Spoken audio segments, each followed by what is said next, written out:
누구나 인생에 한 번은 건물주가 되어야 한다. 맥밀란입니다. 지금 되게 제 뒤로 많이 시끄러우시죠? 지금 신수동의 현장에서 철거를 지금 진행하고 있는데요. 생생한 현장을 보여드리고 현장 소장님 모셔갖고 철거에 대한 진행에 대해서 한번 여쭤보도록 하겠습니다. 모시도록 하겠습니다. 네, 안녕하세요. 잘 지냈습니다. 네, 안녕하세요. CNR 종합건설의 조남용 이사입니다. 지금 제가 아침부터 와서 철거 현장 보고 있는데 아침에 시작했는데 벌써 반 이상 철거가 된 것 같아요. 철거가 원래 이렇게 빨리 되나요? 예, 실제로 부시는 시간은 뭐 하루면은 또 해나경님의 건물이 1.5층 정도 되는 건물이었기 때문에 하루 정도면은 다 부실 수가 있습니다. 그런데 진짜 어떤 현장 가서 보면 진짜 철거를 이런 식으로 안 하고 되게 천천히 하고 구조적으로 이렇게 해서 거의 일주일 넘게 걸리는 현장도 있는데 그런 현장과 지금 현장의 차이는 뭘까요? 4개층 이상이 되는 현장에서는 철거 심의 대상입니다.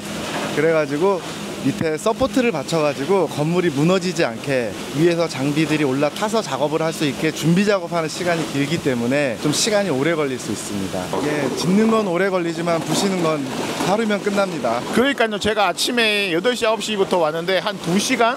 3시간도 안 되는 순간에 많이 철거가 되고 있는 상황인데 저희 맥밀란 TV 구독자 하시는 분들은 신축에 관심이 있고 하시는 신축의 처음이 철거지 않습니까? 맞습니다. 철거 부분의 과정은 어떻게 이루어지는지 간단하게 처음부터 시작해서 마무리까지 한번 말씀을 좀 주시면 좋을 것 같습니다.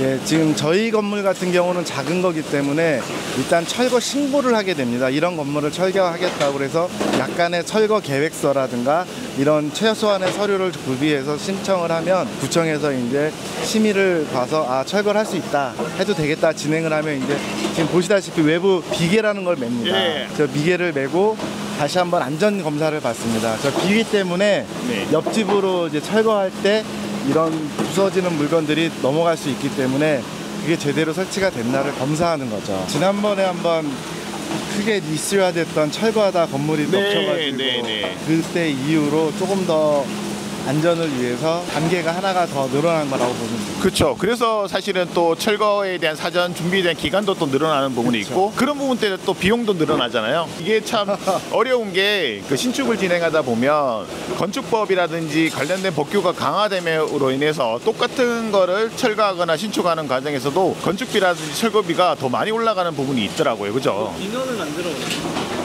저희가 지금 저쪽 골목 끝에서부터 저쪽 골목 끝에까지 다 인사를 했어요, 미리.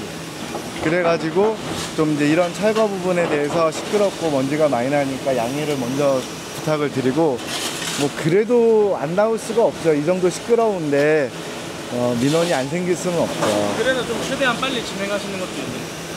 예, 아무래도 철거가 빨리 끝나야 고통받는 것도 적기 때문에 조금 더 신속하게 진행을 하고 있습니다. 그래서 아마 이제 이런 민원을 사전에 대응하기 위해서 좀 보강 설명을 드리면 이제 대표님이 선물 세트, 세제라든지 아니면 뭐 어떤 상품 세트라든지 총합 선물 세트를 주변에 좀 다 돌려서 저희가 이런 부분에서 신축을 하게 되는 부분에서 좀 시끄러울 수 있고 양해 구한다라고 해서 주변에 정리를 한 부분도 있고 그리고 이제 공사 같은 경우도 보면 철거는 보통 토요일이나 일요일은 잘 안 하죠. 네, 못하죠. 휴일 같은 경우 사람들이 많기 때문에 지금 오전 시간이니까 출근하신 분들이 많으니까 좀 사람들이 많은 시간대 피해서 또 철거하는 것도 하나의 노하우라고 볼 수도 있는 건가요? 네, 제일 좋은 건 비 오는 날 철거하는 게 제일 좋습니다. 그렇죠. 지금도 보면 엄청나게 물을 뿌리고 있더라고요. 그래서 비 오는 날 철거하면 사람들이 다 문을 다 닫고 하니까 민원도 안 들어옵니다. 민원도 안 들어오고 비 오니까 나오지도 않고 그래서 그런 부분은 되게 좋은 것 같다는 생각이 듭니다. 그러면 오늘은 아마 기상에 대한 부분을 대부분 철거가 될 것 같고 내일 이제 반지하를 좀 걷어내는 작업을 아마 오늘 한 차 정도는 나갈 수도 있어요. 반출도 하고 왜냐면 너무 쌓아놓으면은 다음 철거가 안 되기 때문에 어느 정도 양이 되면 한 차 정도는 이제 배출을 하고. 잔해물들은 어디로 가요? 이거는 폐기물 처리하는 장소가 있어요. 거기 가서 이제 패커는 패커대로 나무같이 이제 저런 혼합 쓰레기라 그러죠. 혼합 쓰레기에서 분리가 되고 철거는 또 이제 고물상으로 가죠. 2, 3일 정도 철거를 하고 그 다음 날부터는 한 2, 3일 또 반출을 하겠네요. 그죠? 반출 하루 정도 하고 또 긁어내고 나머지 반출하고. 계속 좀 잔해물 반출하면서 긁어내고 그러면 중간이 없기 때문에 추구를 해가면서 해야 됩니다. 그러면 이런 정도 규모는 며칠 정도 총? 한 4일 정도. 4일 정도. 그러면 이제 이렇게 철거가 완료가 되면 그 다음에 어떤 행정적인 절차는 처리는 있나요? 이제 철거 완료 보고서를 또 제출을 해야 되고, 그렇죠. 구청에서 나와서 정말 이제 지하까지 깨끗하게 철거가 됐는지 확인을 하고, 그다음 이제 저희가 허가 나오는 시간까지 지질 조사를 해서 진해력 테스트를 하는 등 사전 준비 작업이 있습니다. 네, 그리고 또 네. 측량도 신청해서 측량도 하고 해야 그죠. 되고. 아무래도 이제 건물이 있는 것보다 나대지 상태에 있을 네. 때 측량이 훨씬 더 좋으니까 아까 이제 민원에 대한 말씀도 하셨는데 사실은 진짜 현장 보면 민원이 되게 많이 발생을 하는데 지금 현장 같은 경우 제가 오전부터 한 4시간, 5시간 정도 있었는데 민원이 하나도 발생되지 않더라고요. 민원이 발생이 안 되게 하는 게 사전에 하는 게 되게 중요하거든요. 그런 부분에서 되게 시공사에서 또는 철거업체에서 사전에 어떤 정지 작업이 되게 중요하다고 생각하는데 그 부분 어떻게 생각하시나요?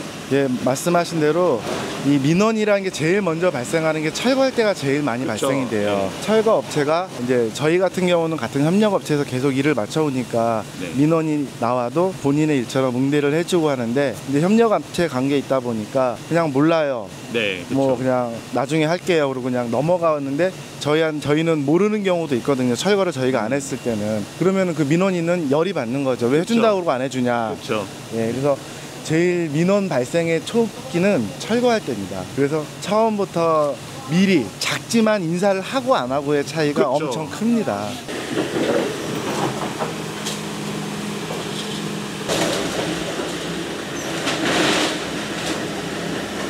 그래서 철거업체 선정했을 때 말씀하신 것처럼 좀 그 유의할 사항이라든지 선정했을 때 되게 중요한 게 단순히 견적 금액이 싼 것도 중요하겠지만 어떤 부분을 좀 유의 있게 봐야 될까요? 지금 보시다시피 장비가 거의 하게 됩니다. 네. 그리고 여기서 나오는 폐기물 양은 사실 비슷해요. 정해져 있죠. 예. 예.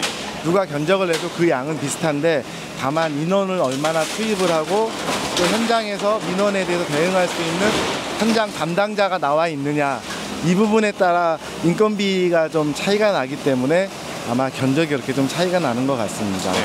그리고 이제 철거업체의 어떤 재정 상태도 좀 중요한 것 같아요. 그렇죠? 혹시나 이제 인사사고나 문제가 생기면 그런 부분에서 재정이 좀 안 좋은 사람들은 나몰라라 또 하는 경우도 있더라고요. 네. 그러면 아무래도 뭐 시공사에서 또 책임을 져야 되는지 아니면 건축주가 또 책임을 져야 되는 상황이 또 될 수도 있는 경우가 되니까 그런 부분에 대한 중요도는 어떻게 생각하시나요? 일단 계약서를 썼기 때문에 건축주는 이제 도의적인 책임만 있는 거고 네. 그리고 이제 계약한 그 수급업체가 다 거의 모든 거를 책임을 지게 되는데 말씀하신 대로 이제 4대 보험이라든가 산재 고용보험, 뭐 근로자 재해보험들이 제대로 갖춰서 들어져 있는 업체인지 시공사와 별도로 계약을 하실 때는 그 업체에다 산재 고용보험료 가입증이라고 또 제일 중요한 건 근제보험이 가입이 돼 있어야 돼요.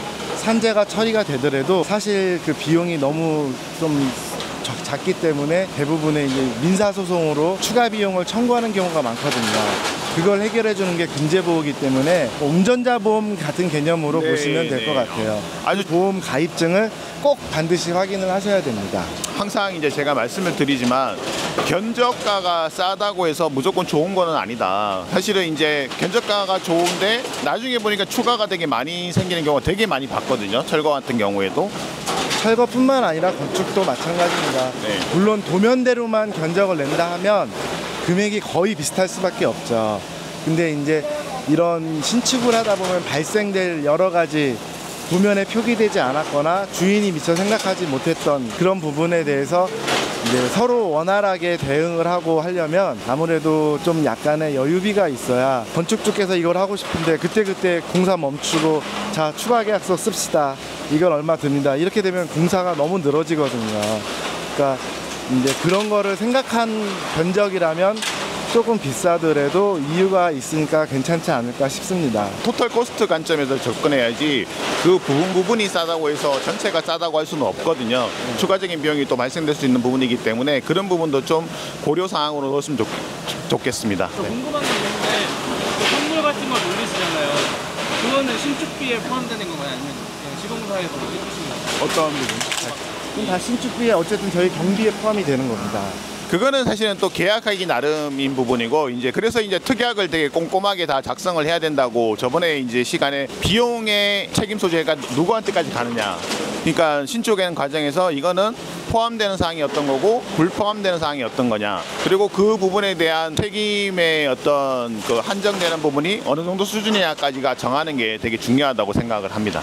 네, 사실 신축에 대한 인사는 건축주가 하는 게 제일 좋죠. 동네 사람들한테 인사도 할 겸 건축주가 하는 게 제일 좋은데 제 경험에 비하면 건축주가 나와서 인사를 하면 요구사항이 너무 많아져요. 건축주랑 직접 민원인하고 응대를 하게 되면 물론 이 많은 집들의 민원 사항을 건축주가 다 응대할 수도 없을 뿐더러 현장 상황도 잘 모르는데 그리고 또 일단 요구하는 것들이 너무 커지기 때문에 일단은 저희 시공사가 한번 커트를 해주고 최대한 만나서 협상을 하고 최소한의 비용이 들어가는 내에서 민원 응대를 하는 게 좋기 때문에 저희가 직접 나서서 민원 응대를 하고 있습니다. 그건 정말 핵심인데요. 그러니까 제가 이제 수업이나 강의할 때 민원은 시공사가 할 수 있도록 하고 책임을 이제 시공사에게 주라. 지금 이제 시공사 대표님도 계시지만 그렇게 하는 이유가 뭐냐면 현장에서 계속 응대할 수 있는 게 이제 시공사인 부분이고 그런 협의를 하고 있고요. 말씀하신 것처럼 건축주가 오면 되게 요구도 많이 하고 되게 힘든 경우가 많이 발생되고 그래서 지불되지 않는 추가적인 비용도 되게 많이 지불되고 또 건축주가 스트레스도 많이 받는 부분이 있기 때문에 건축주가 좀 최소한의 어떤 컨택을 할 필요가 있다라고 생각을 합니다. 그래서 지금 진행하는 현장을 생생하게 좀 들려드렸는데요. 앞으로도 이제 철거 현장뿐만 아니라 나중에 이제 진행되는 부분에서 이제 뭐 측량이라든지 아니면 이제 기초 토파기라든지 뭐 관련된 신축의 전 과정을 여기 이제 신수동의 현장을 모델로 해서 계속 보여드릴 테니까요. 지속적으로 뭘 해야 되죠? 구독과 좋아요 눌러주세요. 네, 부탁드리겠습니다. 감사합니다. 네.